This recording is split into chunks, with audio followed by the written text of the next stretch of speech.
porque eu sou um pobre jornalista e o presidente Trump é o presidente dos Estados Unidos, entendeu? Não. Eu acho que a melhor arma do nosso arsenal neste momento são as tarifas. Perfeito. Então, vocês falaram, neste momento não seria a melhor opção, mas eventualmente, num segundo momento, vocês consentiriam com essa opção de... Nós não temos que consentir, nós não somos presidente dos Estados Unidos. Olá, Edu Carvalho, melhor canal de corte do YouTube. Ei, se você gosta do que eu faço, pensa nisso. Esse conteúdo só existe porque tem gente ajudando a manter. Com pouco mais de $5 por mês, você também pode contribuir. Acesse www.paulofigueiredoshow.com/apoia, use o cupom da descrição e já fica o meu obrigado. Chegou o momento da vitória do Donald Trump. Donald Trump venceu as eleições. Então todos os caminhos que nós estávamos utilizando o Congresso passaram a ser focados ao Poder Executivo, onde o Eduardo e eu, pelas relações que nós tínhamos construídos ao longo desse tempo, conseguimos ter portas abertas. E aí nós passamos de novo com esse trabalho de conscientizar o que vinha acontecendo dentro do Brasil. E aí nós fizemos, eu diria que dezenas e dezenas de reuniões no Departamento de Estado, no Departamento de Tesouro, no Departamento de Comércio, explicando, levando documentos, mostrando, olha, essa é a situação do Brasil, esses são os fatos do Brasil. Obviamente, no meio do caminho, o Alexandre foi dobrando a aposta, a gente fez um trabalho muito grande de conversa com a imprensa internacional e você começou a ter The New York Times mudando de posicionamento, passando a explicar o que vinha acontecendo no Brasil, o Washington Post, o Wall Street Journal, o Financial Times, a The Economist, as revistas acima de qualquer suspeita, dizendo que o Alexandre de Moraes tinha de fato se tornado um grande tirano. Ele teve a treta dele lá com o Elon Musk, e isso também trouxe muita visibilidade ao assunto.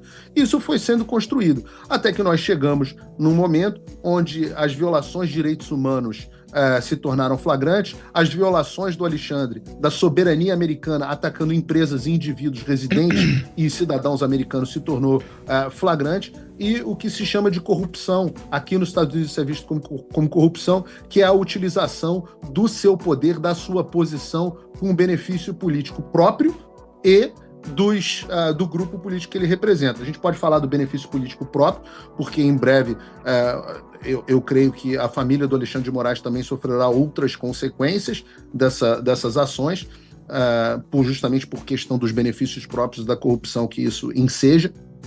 Mas essa é a linha do tempo e foi assim que nós chegamos até aqui agora. Tchau, Pedemori, em cima da linha do tempo, alguma pergunta? Sim, eu queria perguntar para o Eduardo. Eduardo, quem que você encontrou de mais alto nível aí da administração Trump nesse período? E se você diz que não pediu nada especificamente contra o Brasil, sanções comerciais ou tarifas, apenas sanções contra Moraes, se nessas conversas, não é, que vocês dizem ter apresentado a situação do Brasil, não surgiram essas ideias, quer dizer, por parte mesmo dos outros, das pessoas com quem vocês conversaram, se não surgiram essas opções, né, que seriam além de sanções contra Moraes. Essas opções que obviamente prejudicam empregos no Brasil, que são basicamente tarifas comerciais de 50%, né, proporções muito maiores do que outros países nesse momento estão recebendo. Perfeito. Diogo, a gente não vive uma normalidade democrática no Brasil e eu tenho que preservar determinadas pessoas.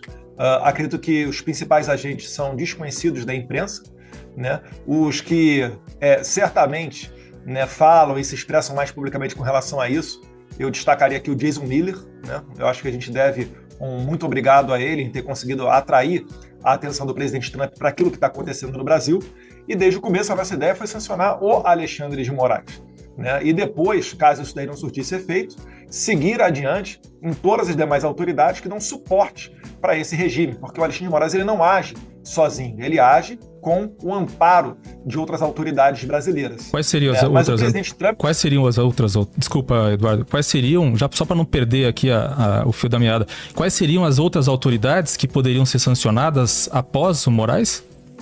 Todas aquelas que concluíram. A lista é imensa, viu? A lista é imensa. Não, a lista é imensa, porque é importante saber que começa no Alexandre, mas o levantamento foi feito até chegar a agentes da Polícia Federal que trabalharam no processo, pessoas com posição-chave no Tribunal Superior Eleitoral. Vai depender do tamanho do remédio amargo que a ditadura brasileira quer tomar e quantas pessoas que vão mantê-lo no ar, Diogo. Mas, obviamente, você pode começar pelo Alexandre de Moraes. Já foram sancionadas na semana passada outras autoridades junto do Alexandre na questão de visto, né? Então foi o Alexandre mais 7 ministros do Supremo Tribunal Federal e o Procurador-Geral da República, Paulo Gonet. É possível, extremamente possível, que venha uma nova leva de sanção de vistos mais abrangente, que envolva outras figuras, inclusive do Poder Legislativo. E você tem as sanções Magnitsky, porque essa separação é importante que as pessoas tenham, né? As pessoas fazem confusão. Existe tarifa, que é uma taxa que é cobrada para as importações. Existem sanções de visto, que foram essas levas que foram emitidas já na sexta-feira passada, e existem as sanções Magnitsky. Além destas, existem os embargos ao país. Então, são armas diferentes dentro do arsenal diplomático americano. Algumas pessoas vão sofrer sanções Magnitsky, outras pessoas devem sofrer sanções só aos seus vistos. As sanções Magnitsky que normalmente têm consequências financeiras, né? Mas quais outros nomes foram citados, Eduardo? Desculpa, pode continuar, por favor. Eu acredito até que as tarifas já viriam, né? O Brasil há muito, você tem o Alexandre de Moraes atropelando a lei, a Constituição, fazendo uma perseguição muito semelhante àquilo que o Donald Trump sofreu nos Estados Unidos. Então isso daí não é nem difícil de você conseguir explicar para as autoridades americanas, né? Fala, amigos do canal. Tá gostando desse vídeo? Então não esqueça de deixar o like, comente o quanto quiser e compartilhe com seus amigos e inimigos por um Brasil melhor e mais justo. Inscreva-se no canal e nos ajude a chegar a 1 milhão de inscritos. Não saia daí que o melhor desse vídeo ainda está por vir. Melhor canal de corte do YouTube. O Trump ele tem nomeado, tem feito muitas nomeações pelo foco político, né? Nem sempre aquilo pelo foco técnico. Eu acho que ele aprendeu isso no primeiro mandato, né? Dá para você casar as duas coisas, botar gente qualificada e com a mesma visão de mundo que a sua em pontos chaves. Então, isso tudo, eu já me arriscaria a dizer que o Brasil estava na rota da tarifa. Não faz sentido o Trump estar tarifando dezenas de países e não o Brasil, que está, enfim, recebendo navio sancionado de guerra do Irã, né? Que está falando as questões de liderar o fim do padrão dólar, né? Criação de moeda única do BRICS. Mas isso daí, eu acho até, Diogo, que foi secundário. Tanto é que o Brasil ele recebeu uma tarifa maior do que os outros países devido àquilo que está na carta do Trump. O Trump ele quase não fala em nada comercial naquela carta que ele fez inicialmente, endereçada ao Lula, onde ele abre falando de Jair Bolsonaro e dos seus apoiadores. Ele fala da perseguição política, ele fala de caça às bruxas, ele fala de regulamentação das plataformas de rede social, ele fala de censura, e tudo isso daí sempre tem vindo do Supremo Tribunal Federal, notoriamente Alexandre de Moraes. Então, essa tarifa elevada de 50%, ela tem este conteúdo. E o Trump, né, como negociador que é, né, famoso, né, a vida inteira dele feita com base em negociações, ele gosta de ter todas as opções na mesa dele. E uma vez que chegar na mesa dele, ele é que toma a decisão.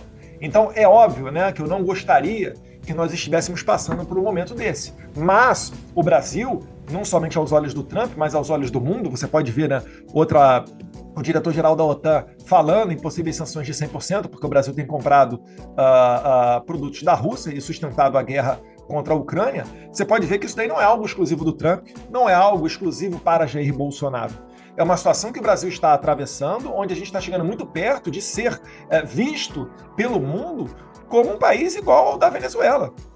A Venezuela faz isso, ela tirou a Maria Corina Machado, né, tornou ela inelegível durante 15 anos.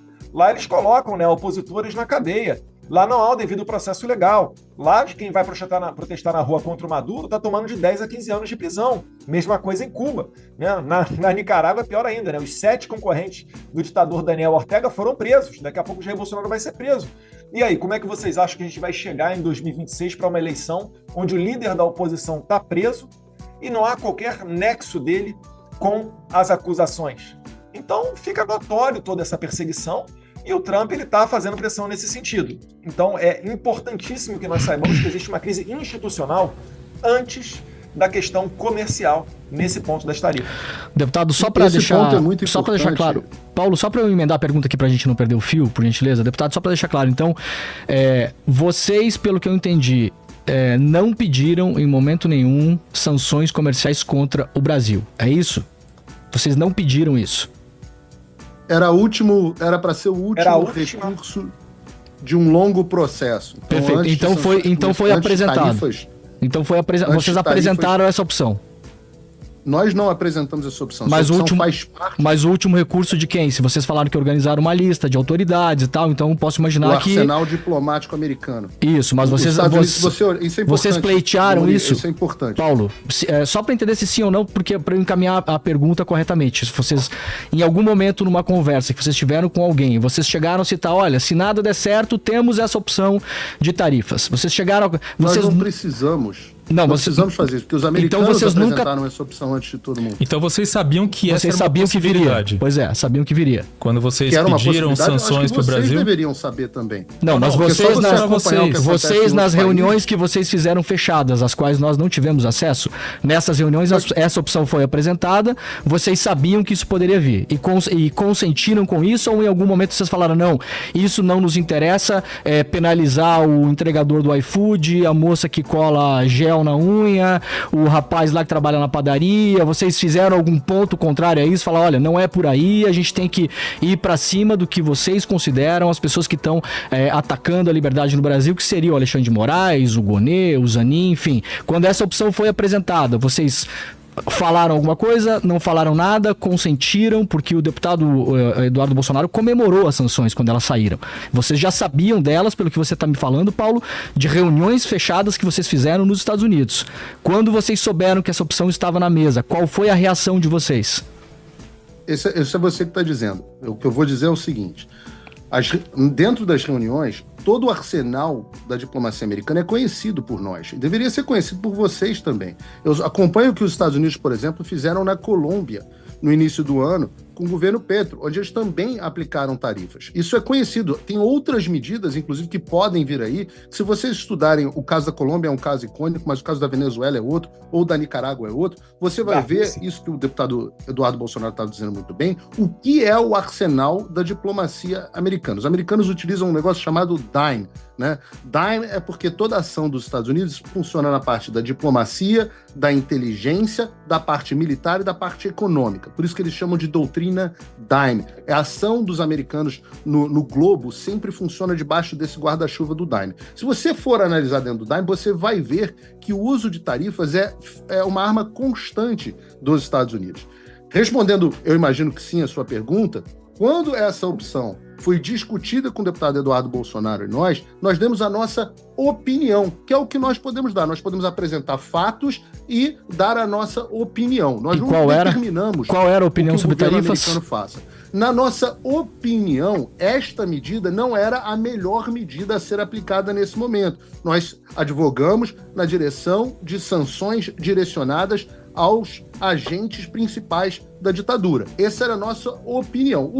Mas num segundo momento poderia ser usado. Mais qualificado do que eu, porque eu sou um pobre jornalista e o presidente Trump é o presidente dos Estados Unidos, entendeu? Não. Eu acho que a melhor arma do nosso arsenal neste momento são as tarifas. Perfeito. Então, vocês falaram, neste momento não seria a melhor opção, mas eventualmente num segundo momento vocês consentiriam com essa opção de... Nós não temos que consentir, nós não somos presidente dos Estados Unidos. Não temos que consentir. Não, a gente não é consultado se a gente... Vocês autorizam. Vocês não foram... Vocês não foram em conversas, Eduardo? Ele pode desligar o Brasil, por exemplo, do sistema SWIFT. Não, isso todos sabemos. Mas, Eduardo, eu posso imaginar, eu posso intuir pela reação do Trump... Deixa eu responder categoricamente sua pergunta, Demori. Taxativamente, a gente não imaginou que fosse, no início, decretado tarifa. Mas como o Paulo bem falou, né, nós não somos o presidente dos Estados Unidos. A gente não tem o poder da caneta. Né? Então... Não é nem que nós não imaginávamos. Nós discutimos que existiria essa possibilidade, chegamos a falar sobre isso, mas o Trump decide o que ele quer, Demori. Entendi. Trump é presidente dos Estados Unidos, ele tá lá e decide o que ele quer. Obviamente. Não pergunta pro Paulo Figueiredo se ele pode, pro Eduardo Bolsonaro se ele pode, pro Demori se ele pode. Mas ele é que presidente dos Estados Unidos, eu acho que a personalidade do Trump é muito distinta. Se você quer a minha opinião, você vai adorar o que eu vou ouvir agora. Eu acho que o presidente dos Estados Unidos acertou na decisão dele. certo? É que, só para deixar claro, Vilela, fica um pouco estranho, porque desde que isso aconteceu, tanto o Eduardo quanto o Paulo e outras personalidades importantes da direita no Brasil se colocam como os agentes provocadores nos Estados Unidos, né? Atores importantes nessa conversa que teriam, pelo menos, de algum modo, ajudado a convencer os Estados Unidos que seria importante, por exemplo, caçar o visto do Alexandre de Moraes. Então, mas no caso das tarifas, não faz sentido o Trump ouvir vocês. Então, assim, ele ouve só um pedaço e não ouve outro, entendeu, Paulo? Então isso é o que eu estava tentando entender. Se você, como eu, tá dormindo mais tranquilo agora que o Trump voltou à presidência, ótimo. Mas e o Brasil? Nosso país continua no buraco. A volta do Trump nos dá esperança, mas as coisas não vão se resolver sozinhas. Vai ser preciso muito trabalho, meu e seu. E não adianta xingar muito nas redes sociais achando que isso resolve alguma coisa. Não tem salvador da pátria, não tem um político que vai resolver por você. A responsabilidade é sua. Eu larguei tudo para me dedicar a isso. E você? Como você pode ajudar sem abandonar as suas obrigações? Simples. Apoie quem está na linha de frente. Sem isso, esse trabalho simplesmente não continua. Acesse www.paulofigueiredoshow.com/apoie e com a partir de $5 por mês, garanta que isso siga em frente. Se puder ir além, torne-se meu patrono Gold e participe do meu grupo privado e ajude a definir as minhas próximas pautas. A diferença entre vencer e perder está na ação. Durma tranquilo, sabendo que você fez a sua parte. Obrigada por assistir o vídeo até o final. Se você já chegou até aqui, confere se já está inscrito no canal e se já deixou aquele like generoso. Estamos quase chegando a 1 milhão de inscritos e a sua ajuda é muito importante para levar o canal Olavo Edu Carvalho mais longe. Até o próximo vídeo, meus amigos. E neste momento é muito fácil aos defensores do plano alegar isso é uma teoria da conspiração.